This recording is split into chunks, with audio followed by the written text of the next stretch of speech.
In the beginning, there were 3 channels. Soon, there will be 500. And still, nothing worth watching. Until now. Video Bandits Television.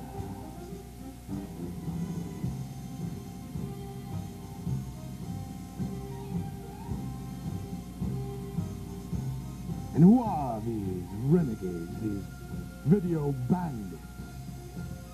No one knows. But each night, they rise up across this great land, risking life and liberty to bring you the kind of television the networks, with their demographic charts and Nielsen ratings, can't.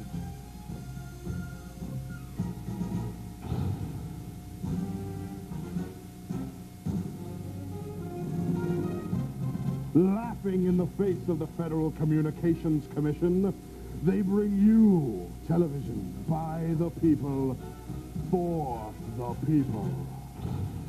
Video Bandit Television. Reality. Deal with it.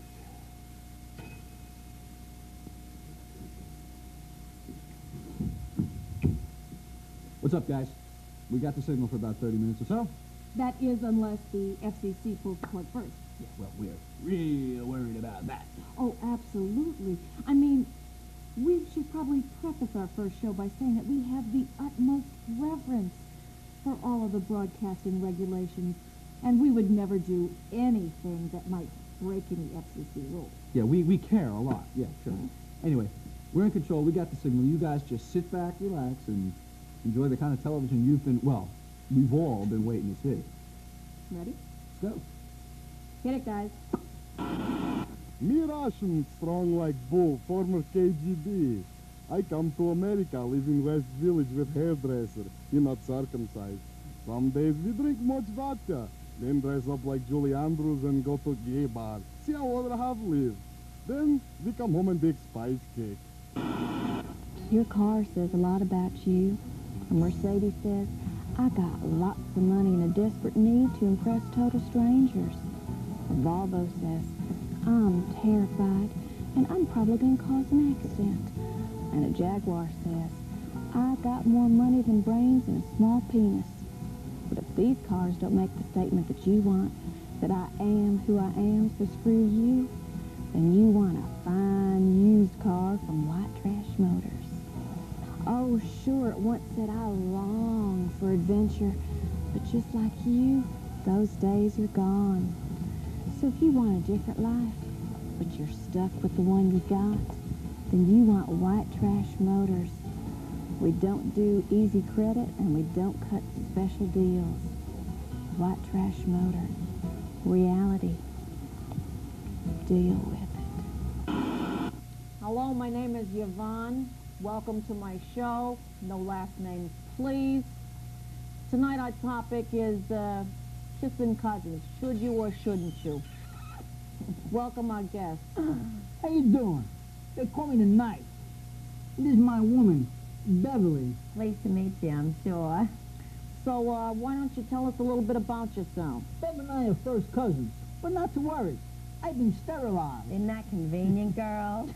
So basically what you're saying is your family tree looks like a telephone pole. Please excuse Beverly's appearance, but she accidentally fell down a flight of stairs after stabbing me in the buttocks with a carving fork. I'm sorry I stabbed you in the ass with a carving fork, Archangel. She calls me Archangel, a little pet name. Don't you think it's kind of interesting that your nickname has this biblical connotation? I mean, aren't you afraid of, like, burning in eternal hell for a little forbidden nookie? Look, I see it this way. Basically, there are millions of guys out there just dying to make it with their first or second cousins. Right. But basically, they're afraid what the Pope would say if he caught wind of it. But I look at it this way.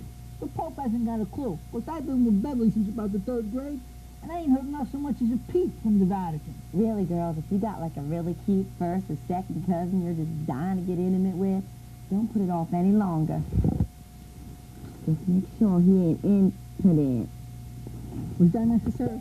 Was that really necessary? Sorry, Archangel. Sounds like we got a little trouble in paradise. These past few months, Kitten and I have been having our problems, okay? She let the cat out of the bag. I've been more than just a little bit impotent. But I've been in psychotherapy trying to get to the root of the problem. My shrink seems to think that it's related to an experience which I suffered in grade school. You got caught beating off in the cloakroom in 2nd grade. We are experimenting with a technique called recapitulation. For our audience, please explain, what is recapitulation? Recapitulation. That's when you go back through time in your mind and try to undo any deep emotional scarring that may have taken place. So far, it ain't helping. This past session, though, I did almost have a breakthrough. I had my 2nd grade teacher, Mrs. Davis, by the throat, and I was telling her, "Bitch, get off my case or I'm going to hurt you." But then my hour was up. So, what do you two do for fun? Tell her, honey. We eat a lot of Chinese food. It's very romantic. Very. Plus, Beverly's not that much into cooking. How are you, my dear? It's not that I hate cooking, it's just that I hate what it does to my nails. My woman is obsessed with her beauty. Isn't that wonderful? That's obvious. So tell me, Beverly, I can't help but notice, like every time he refers to you, it's always my woman or some pet name. Why is that? Why do you always call me your woman, Archangel? Well, what the hell would you like me to call you, darling?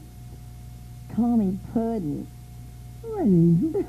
From now on, it's Puddin'. Hey, Puddin', what's for supper? Chinese food, half-mast. Is that figure necessary? Sorry, I didn't mean nothing by it. Looking for you, there ain't no flights of stairs around here. Please join us next week on No Last Names, please, when our guests will be Siamese twins who were raised by separate families. Good night. Hi there. Welcome to the shed. Hi. In this edition, we're going to make something you can use at any dinner gathering, no matter how big or small. And that item is, ta-da, the candle holder.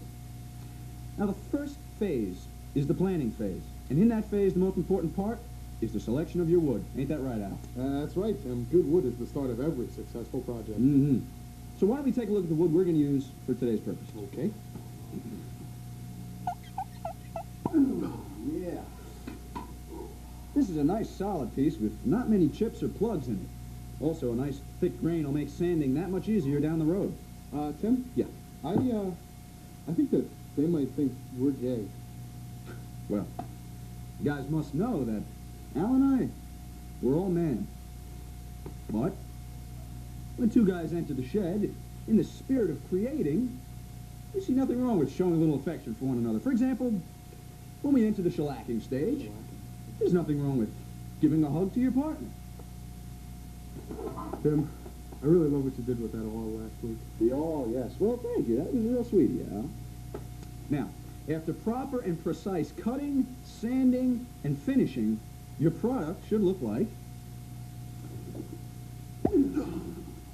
this. And if you're happy with the result, we see nothing wrong with some gentle stroking of the hair. Come here. Now, Al, why don't you tell all viewers out there about the most important aspect of working in the shed? Sure thing, Tim. Most important aspect of working in the shed is safety.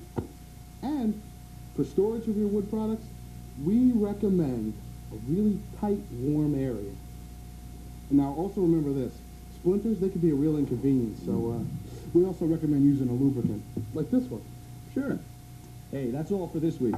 But join us next week when we give you some tips on storage of wood items larger than yourself. So long, and remember, give that man a hug. Give me a hug, dear. So long. Bye. Babies Come from the Future by G.W. Beekman. Babies come from the future. They travel through time and space in these little ships called bodies. When they get here, they must say to themselves, "What a dump."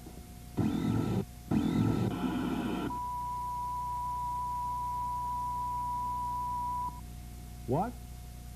Oh, we're on? Yes? Good. You there. Don't touch that remote. Don't do it. Okay.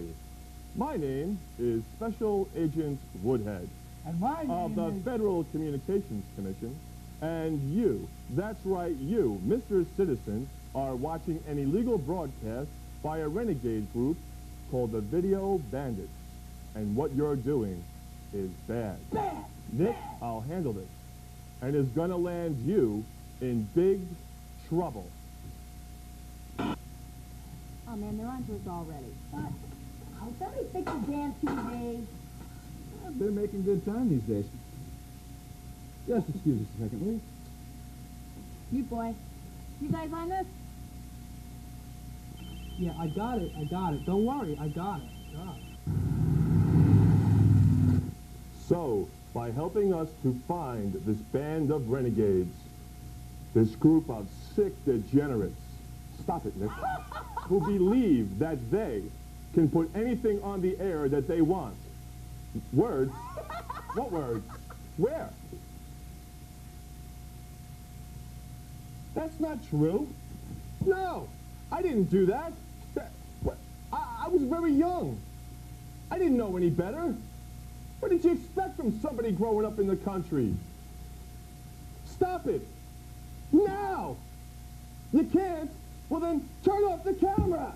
I believed in you. Sorry about the delay, folks. We now return to our regularly unscheduled programming. I need 2 cards. Yeah. Me too. It's a waste of time. You got the road glasses. All right, settle down. Shut up. You had shelters 3 and 4 to do yesterday. Did you do it? No. Now you got 5 and 6 for the weekend. It's a waste of time. Listen, it's Friday, and we're doing a lab. Today, we're pouring the hydrochloric acid. Now listen up. You gotta be very, very careful when you're pouring hydrochloric acid. Because I see guys' hands blown off, that's why. Now listen, watch. You gotta have your gloves. Hey, who took my gloves? That's all right. We're gonna get this done and we're out of here. And you got your goggles. You carefully place your goggles on your face. That's enough.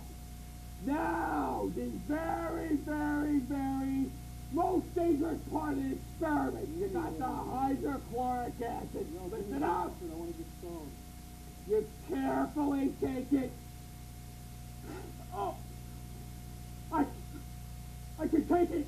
I was a knob.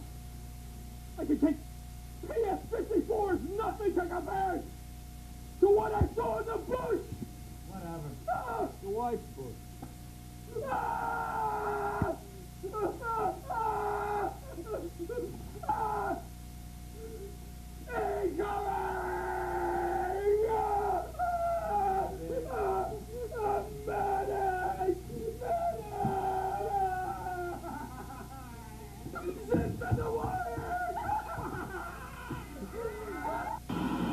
Hello, I'm an ex-priest and a homosexual. I'm also an alcoholic. My doctor told me if I keep drinking, I'll be dead in a year. I've had sex with animals, and I'm also running for Congress. Thank you.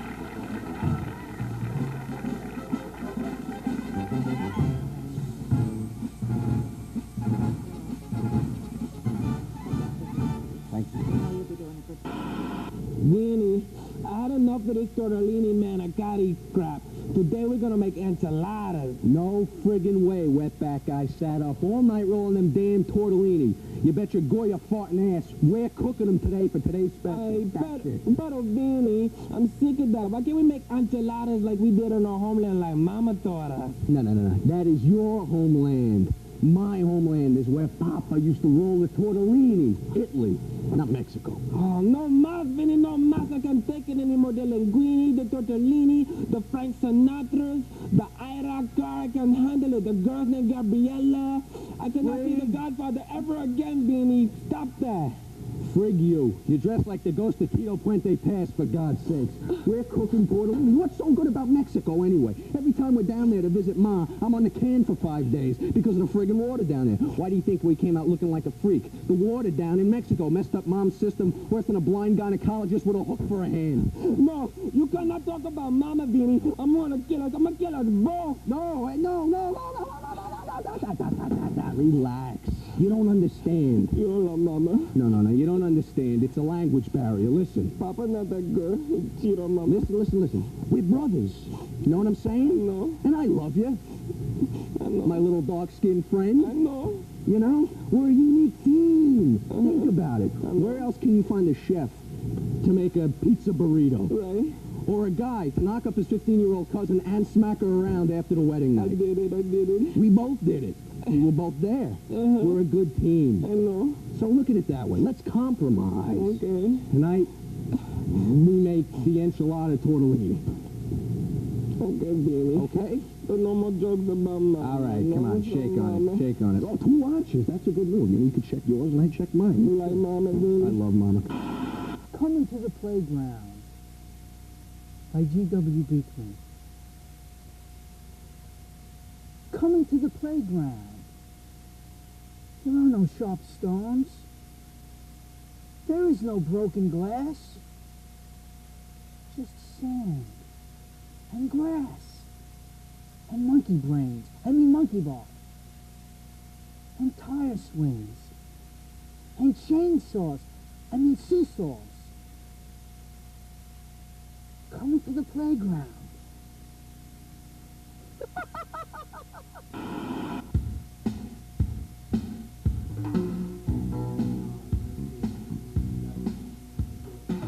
Hello, I'm Michelle.